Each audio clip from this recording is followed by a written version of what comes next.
बघा टाईप क्रमांक 5 नंबरचा, एका गावची लोकसंख्या 5000 आहे, ती प्रत्येक वर्षी तुम्हाला 10% वाढते, तर 2 वर्षानंतर त्या गावची लोकसंख्या किती? अशा स्वरूपाचा प्रश्न तुम्हाला सर्व एक्झामला आहे. आता दिलेला प्रश्न तुम्हाला शॉर्ट ट्रिक्सने कसा सोडवायचा बघा.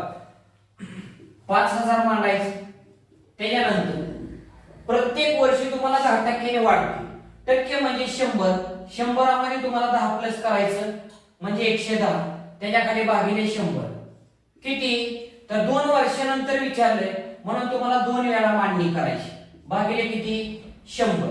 अशा स्वरूपात छेदस्थानी सोड तुम्हाला 4 शून्य येतं, वरचं तुम्हाला 4 शून्य घालून टाका. 11चा वर्ग करा 121 आणि ती शून्य देऊन टाका, गुणले तुम्हाला किती? 5 बरोबर. 5 एके 5, 5 दुनी 10 म्हणजे 0 आणि 5 एके 5, 5 आणि 1 किती? 6, म्हणजे आपल्याला त्या गावची लोकसंख्या 6050 असेल. 2 नंबरचा प्रश्न तुम्हाला त्याच टाईपचा आहे. या प्रश्नाचं उत्तर आपल्याला कमेंट बॉक्स मध्ये टाईप करून सांगा.